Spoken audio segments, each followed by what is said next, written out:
Chapter 4 At Flourish and Blots. Life at the Dursley were like everything neat and order. The Weasley house burst with strange and unexpected. Harry got a shock the first time he looked in the mirror over the kitchen mantelpiece, and it shouted, "Tuck your shirt in, Scruffy!" The goal in the attic howled and dripped pipes whenever he felt things were getting too quiet. And small explosion from Fred and George's room were considered perfectly normal. And what Harry found more unusual about life at Ron, however, wasn't the talking mirror or the clanking gold. It was the fact that everybody seemed to like him. Mrs. Weasley fussed over the state of his sock and tried to force him to eat fourth helping at every meal. Mr. Weasley liked Harry to sit next to him at dinner's table so that he can bombard with him a question about life with Muggle, asking him to explain how things like plugs and postal service work. "Fascinating," he would say as Harry talk him through using a telephone. "Ingenious, really. How many ways Muggle have found of getting along with magic." Harry heard from Hogwarts one sunny morning, and a week after he arrived at the Burrow, he and Ron went down to breakfast to find Mr. and Mrs. Weasley and Ginny already sitting at the kitchen table. The moment she saw Harry, Ginny accidentally knocked her porridge bowl to the floor with a loud clatter. Ginny seemed very prompt in knocking things over whenever Harry entered the room.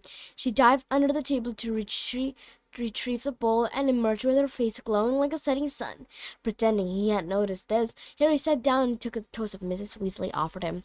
"Letter from school," said Mr. Weasley, passing Harry and Ron identical envelope of yellowish parchment, addressed in green ink.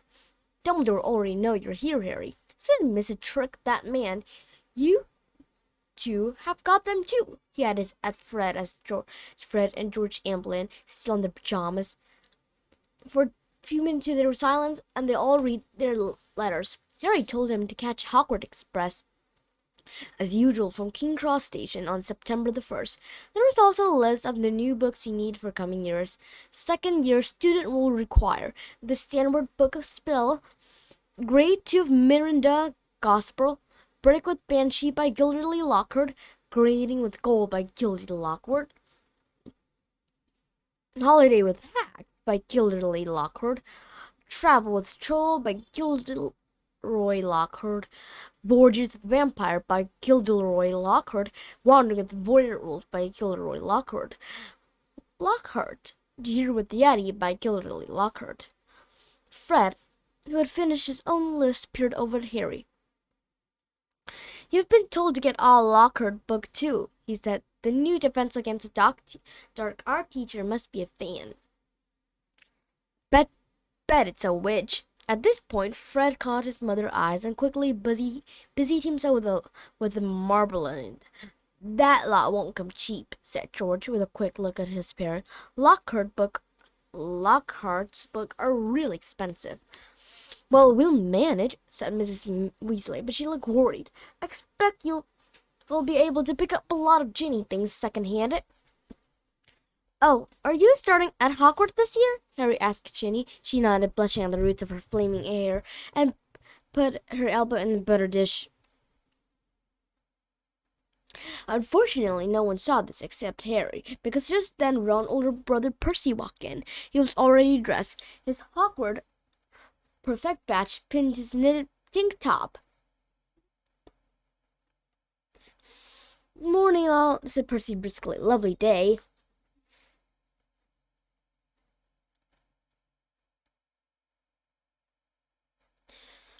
He sat down in the only remaining chair, but leapt up again almost immediately, pulling from underneath a molten gray feather duster. At least that was what Harry thought it was, until he saw what it was breathing. "Errol," said Ron, taking a limp of ale from Percy and extracting a letter from under its wing. "Finally, he's got Hermione answer. I wrote her saying we're going to try and rescue you from the Dursley." He carried Errol to perch just inside the back door and tried to stand him up on it again, but Errol flopped straight off again, so pathetic that Ron laid him on the draining board instead, muttering, "Pathetic." Then he ripped open Hermione's letter and read it out loud. Dear Ron and Harry, if you're there, I hope everything went alright and that Harry is okay, and that you didn't do anything illegal to get him out. Ron, because that would get Harry in trouble too. I've been really worried, and if Harry is alright, if you will you please let me know at once? But perhaps it would be better if you use a different owls, because I think another delivery might finish your one off. I'm very busy with schoolwork, of course. How can she be? Said Ron in horror. We're on holiday, and we're going to London next Wednesday to buy my new books. Why don't we meet in Diagon Alley? Let me know what is happening as soon as you can. Love from Hermione. Well, what? That's fitted nicely. We can go and get all your thing when too. Then too, said Mrs. Weasley, starting to clear up the table. What are you all up today? Harry, Ron, Fred, George were planning to go up the hill to small paddock the Weasley owned. It was surrounded by trees that blocked it from view of village below, meaning that they could practice Quidditch there. As long as they didn't fly too high, they couldn't use real Quidditch ball, which would have been hard to explain if they had escaped and flown away from village instead of threw apple for each other to catch. They took it in turn to ride Harry Nimbus 2000, which was easily best room. Ron old shooting star was often outstripped by passing butterflies. 5 minutes later, they were marching up the hill, broomstick over their shoulder. They'd asked Percy if he wanted to join them, but he had said he was busy. Harry had only seen Percy at mealtime so far. He stayed shut in his room the rest of the time. Wish I knew what he was up to, said Fred, frowning. He's not himself. His exam result came the day before you did, 12 owls, and he hardly gloated at all.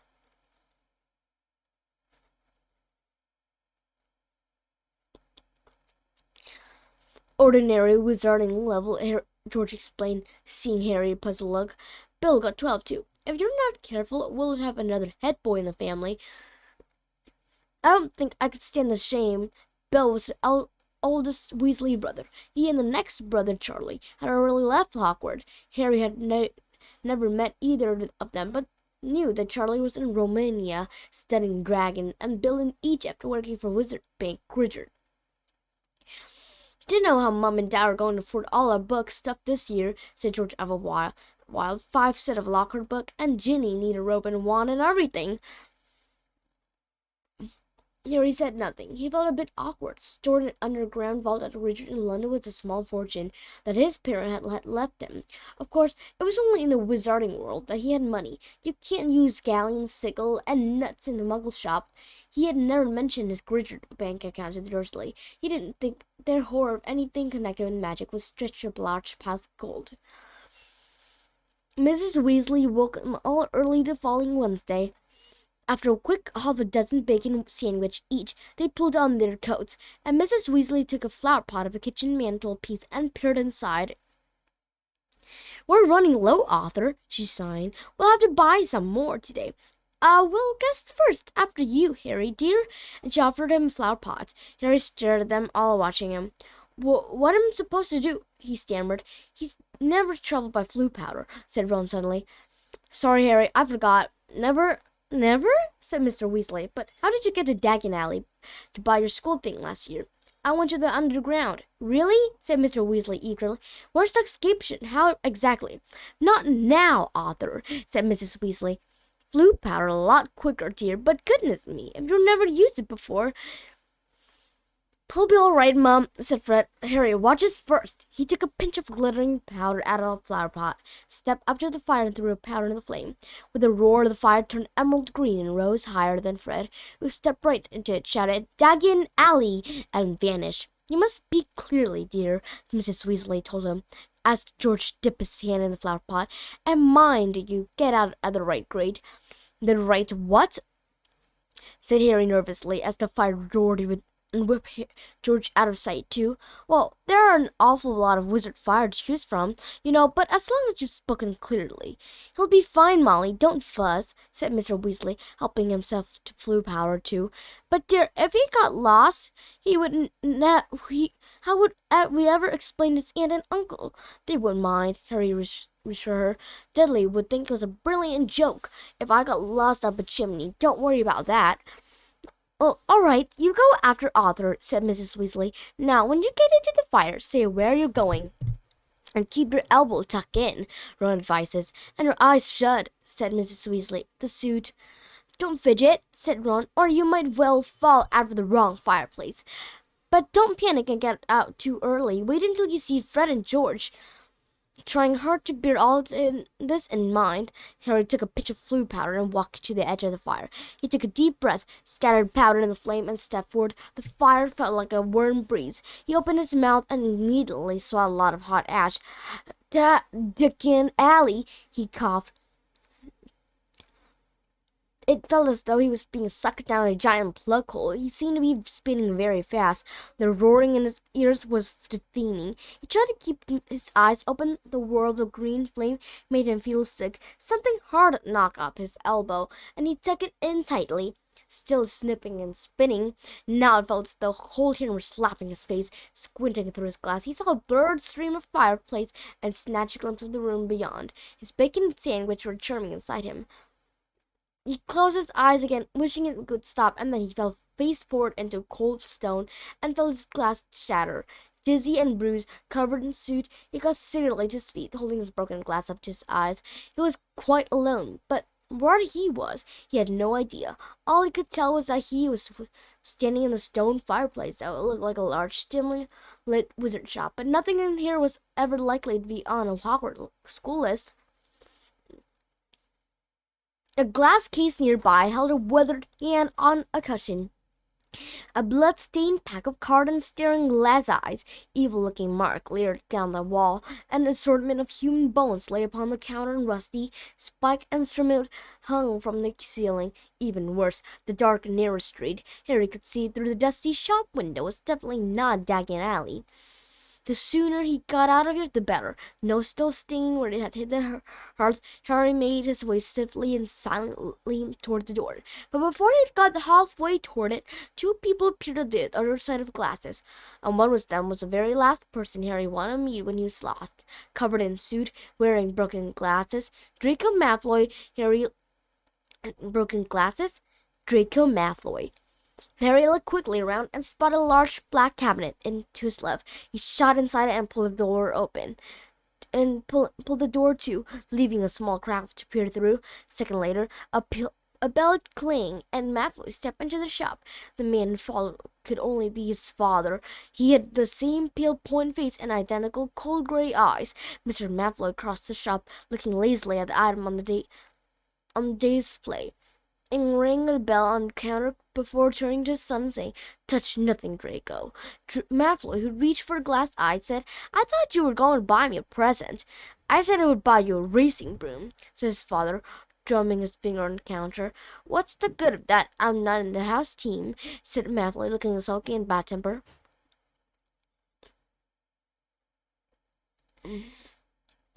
Harry Potter got a Nimbus 2000 last year, special permission from Dumbledore so he could play for Gryffindor. He's not even that good. It's not just because he's famous for having a stupid scar on his forehead. Malfoy bent down to examine a shelf full of school.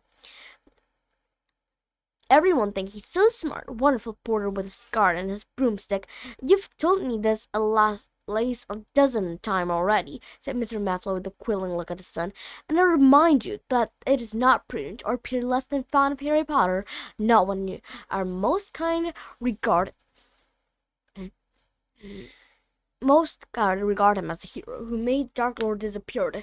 Ah, Mr. Borgin. A stooping man had appeared behind the counter, smoothing his greasy hair back from his faces. "Mr. Malfoy, we had a pleasure to see you again." And Mr. Borgin, in a voice as oily as his hair, "Delighted, and young Master Malfoy, too, charm. How may I be of assistance? I must show you just in today, at very reasonable prices. I'm not buying today, Mr. Borgin, but selling," said Mr. Malfoy. "Selling?" The smile faded slightly from Mr. Borgin's faces. "You have heard, of course, that the Ministry is conducting more raid," said Mr. Malfoy, taking a roll of parchment from his inside pocket and and unraveling, and for Mr. Borgia to read. I have a few items at home that might embarrass me if the ministry were to call. Mr. Borgia fixed a pince nez to his nose and looked down the list. The ministry wouldn't presume to trouble you, sir, surely? Mr. Malfoy's lips curled. I've not been visited yet. The name Malfoy still commanded a certain respect, yet the ministry grew ever more meddlesome than a rumor about new Muggle Protection Act. No doubt that flea-bitten, Muggle-loving fool Arthur Weasley is behind it. Harry felt a hot surge of anger, and as you see, certain of these potions might make it appeared. I understand, sir, of course, said Mr. Borton. Let me see. Can I have that? Interrupted Draco, pointing at it with her hand on the cushion. Ah, the hand of glory, said Mr. Borton, abandoning Mr. Malfoy's list and scrolling over at Draco. Insert a candle. And it gave light only to the holder, best friend of thief and thunderer.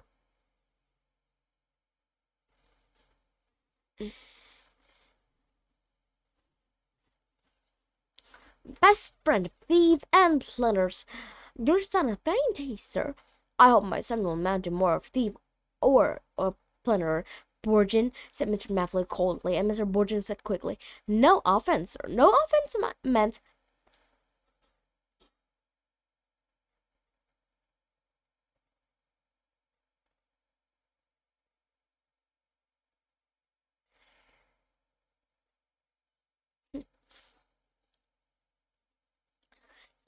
Though if his school mark don't pick up, said Mr. Malfoy more coldly still, that may indeed be all he is fit for. It's not my fault, retorted. It's not my fault, retorted Draco. The teacher all have favorites. That's Hermione Granger. I would have thought you'd be ashamed that a girl of no wizard and family beats you in every exam, snapped Mr. Malfoy. Ha! Said Harry under his breath, pleased to see Draco looking both abashed and angry. It's the same all over, said Mr. Borgia in his oily voice. Wizard blood is counting for less everywhere. Not with me, said Mr. Malfoy, his long nostril flaring. No, sir, nor with me, sir, said Mr. Borgia with a deep bow. In that case, perhaps we can return to my list, said Mr. Malfoy shortly. I'm in something a hurry, Borgia. I have important business elsewhere today.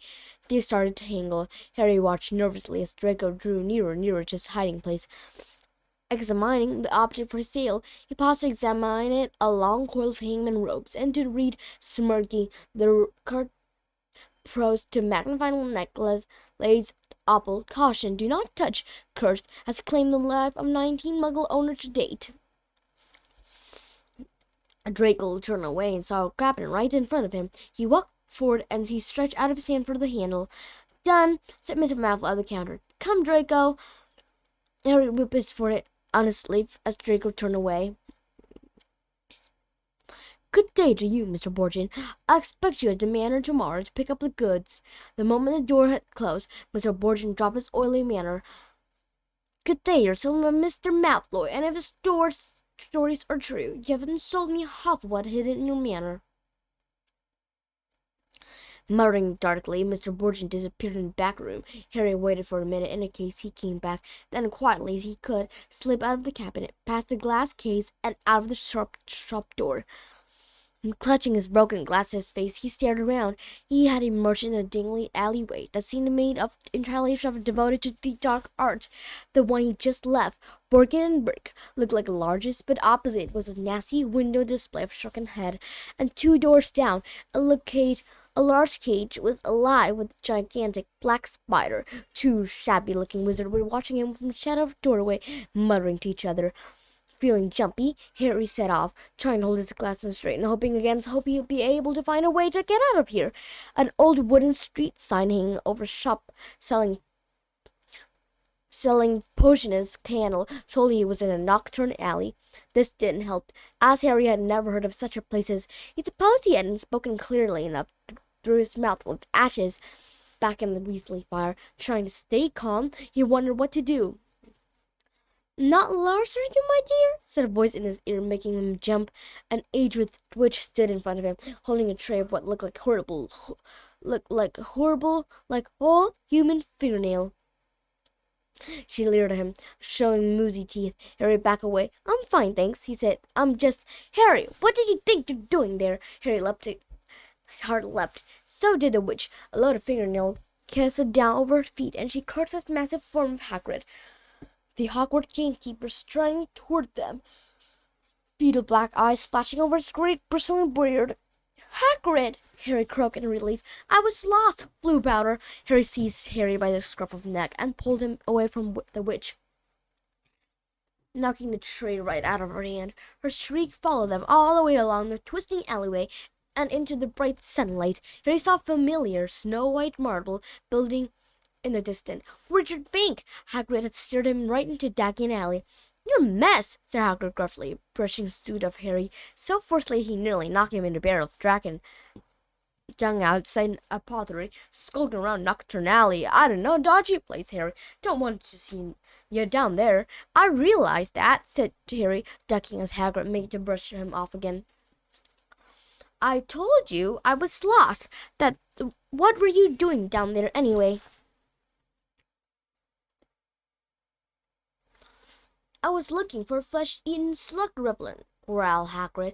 They're running the school cabbage. You're not on your own. I'm staying with a Weasley, but we're separate, Harry explained. I've got to go and find them. They set off together down the street. How come you never wrote back to me? Said Hagrid. As Harry jogged alongside, he had to take 3 steps to every stride of Hagrid's enormous boot. He explained all about Dobby and the Dursley. Rudy Muggles, growled Hagrid. If I'd known. Harry, over here! They looked up and saw Hermione Granger standing on the top of the white flight of steps to the Granger. She ran down to meet them, her bushy brown hair flying behind her. What happened to your glasses? Hello, Hagrid. Oh, it's wonderful to see you two again. Are you coming in, Granger, Harry? I soon have found the Weasley, said Harry. You don't have to wait. You won't have long to wait, grinned Hagrid. Harry and Hermione looked around, sprinting the crowded street were Ron, Fred, George, Percy, and Mr. Weasley. Harry, Mr. Weasley panted. We hoped you were only gone, granted too far. He mopped his glittering bald patch. Molly, frantic. She's coming now. What did you come out? Ron asked. Nocturnally, said Hagrid grimly. Brilliant, said Fred and George together. We have never been allowed in there, Ron eventually. I should Rudy well think not, growled Hagrid. Mrs. Weasley now came galloping into the view, her handbag swinging wildly in one hand, Ginny just clinging onto the other. Oh, Harry, oh, my dear, you could have been anywhere. Gasping for breath, she pulled a large cloth brush out of her bag and began sweeping off the suit Hagrid had managed to beat away. Mr. Weasley took Harry's glasses and gave them a tap of his wand and returned them. Good as new. Well, gotta be off, said Hagrid, who was having his hand wrung by Mrs. Weasley. Nocturnally, if you hadn't found him, Hagrid, steer out Hogwarts. And he strode away, head and shoulder taller than anyone else in the packed street. Guess whose son, Burgeon Burke? Harry asked Ron and Hermione. Do they climb the Grinch's step Malfoy and his father? Did Lucius Malfoy buy anything? Said Mr. Weasley sharply behind them. No, he was selling. So is worried, said Mr. Weasley with a grim satisfaction. Oh, I'd love to get Lucius Malfoy for something. Not to be careful, Arthur, said Mrs. Weasley sharply, as they were ushered in the back of the bowing goblin at the door. That family trouble. Don't go biting off more than you can chew. So don't think I'm a match for Lucius Malfoy, said Mr. Weasley indigently, but she was distracted almost at once by the sight of Hermione Parent, who was standing nervously at the counter and ran all along the great marble hall, waiting for Hermione to introduce them. But you're Muggle, said Mr. Weasley delightedly. We must have a drink. What have you gone there? Oh, you're changing Muggle money. Molly, look! He pointed excitedly at the 10-pound note in Mr. Granger's hand. Meet you back here, Ron said to Hermione, as the Weasley and Harry were led to the underground vault by another Granger goblin. The vault were reached by means of a small goblin driving cart that sped along a miniature train track through Bank underground tunnel. Harry enjoyed the breakneck journey down to the ground tunnel. Harry down to the Weasley vault, but felt very dreadful far worse than he had in the nocturnal alley. When it was open, there was a very small pile of silver sickle inside, and just one gold galleon. Mrs. Weasley fell right into the corner where sweeping the whole lot into her bag. Harry felt even worse when they reached his vault. He tried to block the content from the view of he hastily shoved a handful of coin into a leather bag. Back outside Marble Step, they all separated. Percy muttered vaguely about needing a new quill. Fred and George had spotted their friend from Hogwarts, Lee Jordan. Mrs. Weasley and Ginny were going to a second-hand rope shop. Mrs. Weasley and Ginny were going to a second-hand rope shop. Mr. Weasley was insisting on taking the Granger off the leaky cauldron for drink. We'll all meet at Flourish Blot in an hour to buy your school book, said Mrs. Weasley, setting off with Ginny. And not one step down Nocturne Alley, she shouted at the twin retreating back. Harry, Ron, and Hermione strolled off along the winding cobbled street, the back of gold, silver, and bronze jangling cheerfully, and Harry's pocket was clamoring and spent. And so he brought 3 large strawberry and peanut butter ice cream, which they slurped happily as they wandered to the alley. Examining the fascinating shop window, Ron gazed longingly at the full set of Chudley cannon rope in the window of the quality Quidditch.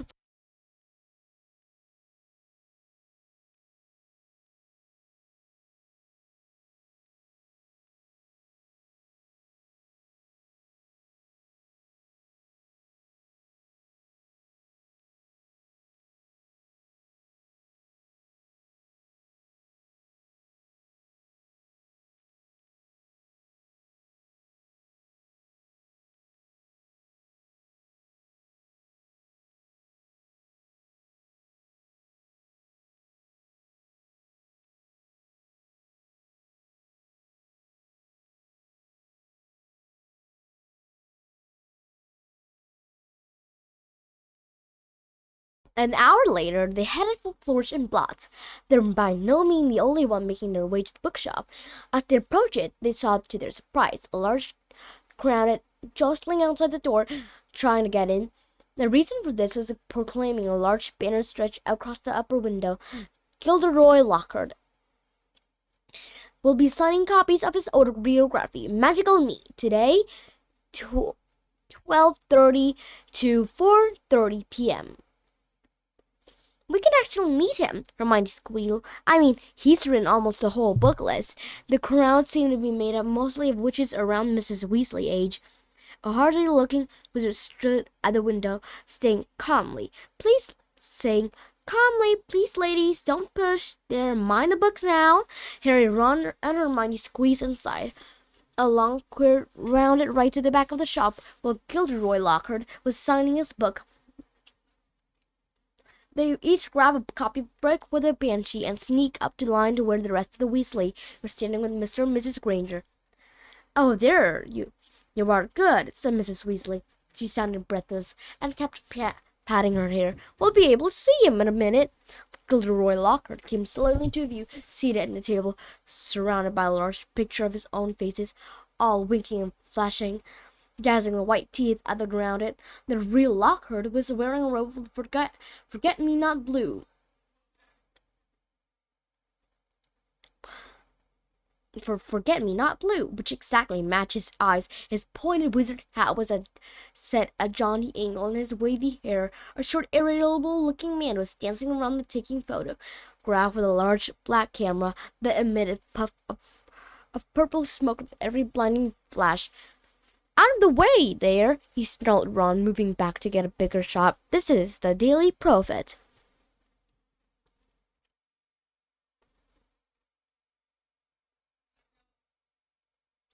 Big deal, said Ron, rubbing his foot where the photographer had stepped on it. Gilderoy Lockhart heard him. He looked up. He saw Ron, and then he saw Harry. He started, and then he leapt to his feet, impossible to shout it. It can't be Harry Potter, the crowd parted, whispering excitedly. Lockhart dived forward, seized Harry's arm, and pulled him to the front. The crowd burst into applause.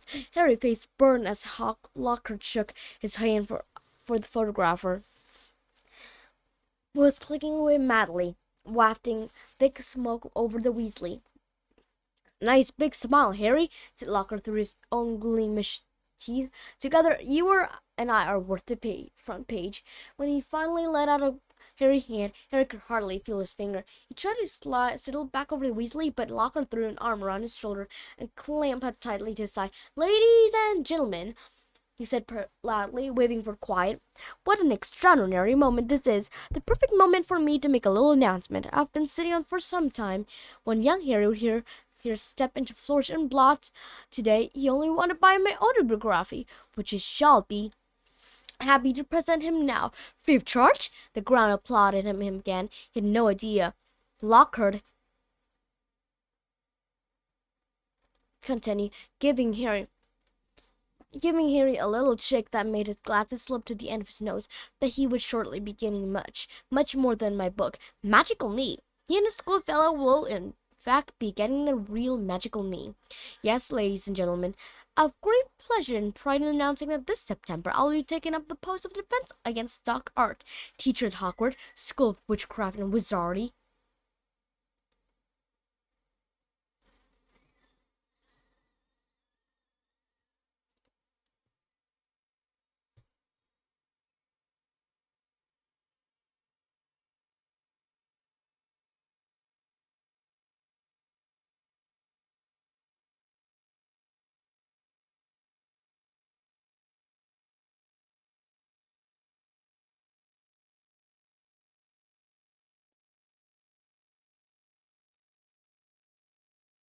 The crowd cheered and clapped, and Harry found himself being presented with a tiny work of Gilderoy Lockhart, staggering slightly under the weight. He managed to make his way out of the limelight to the edge of the room, where Ginny was standing next to her cauldron.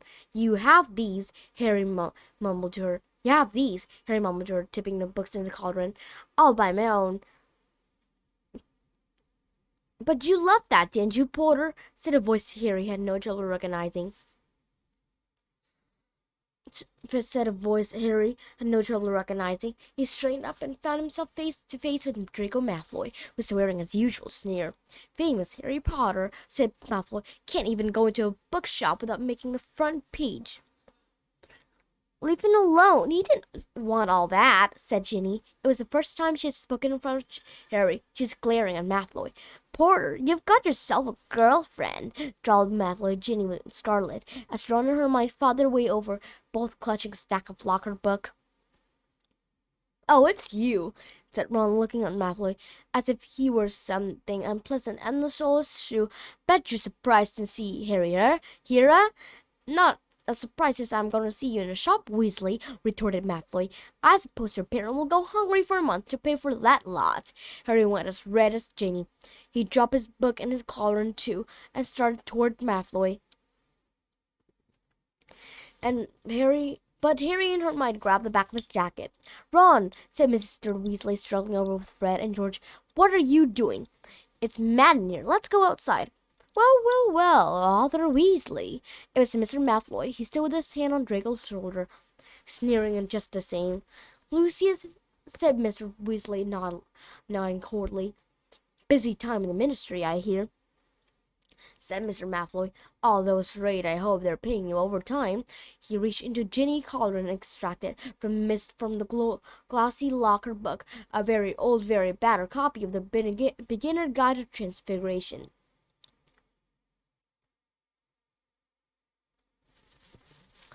Obviously not, he said. Dear me, what's the use of being disgraced the name of the wizard if they don't even pay you well for it? Mr. Weasley flushed darker than either Ron or Ginny. We have a very different idea of what disgraced the name of the wizard, Malfoy, he said. Clearly, said Mr. Malfoy. His pale eyes sprang to Mr. and Mrs. Granger, who were watching apparently. The company you keep, Weasley, and I thought your family could sink no lower. They were sentimental as Ginny Cauldron went flying. Mr. Weasley had thrown himself at Mr. Malfoy, knowing him backward into a bookshelf. Dozens of heavy spellbook came thundering down at their head. There was a yell of "Get him, Dad!" throwing down all their head, and there were yells of "Get him, Dad!" from Fred and George. Mrs. Weasley was shrieking No, Arthur, no! The clown stammered backward, knocking more shelf over. Gentlemen, please, please, cried the assistant, and then louder than ever. Break it up there, gent, break it up. Harry Hackrow was wandering through the sea of book, and in an instant he had pulled Mr. Weasley and Mr. Malfoy apart. Mr. Weasley had a cut lip, and Mr. Malfoy had been hit in the eyes by an encyclopedia of Toadstool. He was looking still, holding Ginny old Transfiguration book. He thrust it at her, her eyes glittering in the malice. Here, girl, take your book. It's the best your father can give you.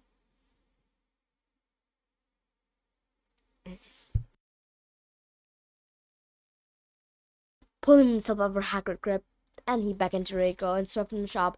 You should have ignored him, Arthur, said Hagrid, almost lifting Mr. Weasley off his feet as he straightened his robe. Run to the court, the whole family, everyone know. No Malfoy worth listening to. But bad blood, that's what it is. Come on now, let's get out of here. The assistant looked as though he wanted to stop them leaving, but he barely came up to Hagrid's waist and seemed to think better of it. They hurried up the street, the the Granger shaking with fright and Mrs. Weasley beside herself with worry. A fine example to get your children brawling in public. What Gilderoy Lockhart must have thought. Please, said Fred. Didn't you hear him as we were leaving? He was asking the Brook Daily Prophet if he had been able to work. The finest reported that it was all publicity, and was a subdued group that he had at a fire shop in the Leaky Cauldron, where Harry, the Weasley, and all their shopping, they're traveling back on the Burrow, using flue powder. They said goodbye to the Granger, who were leaving the pub for the Muggle Street on the other side. Mr. Weasley started asking him how bus stop worked, but stopped quickly at the look of Mrs. Weasley look. Harry took off his glasses and put them safely in his pocket before helping himself to flue powder. It definitely wasn't his favorite way to travel.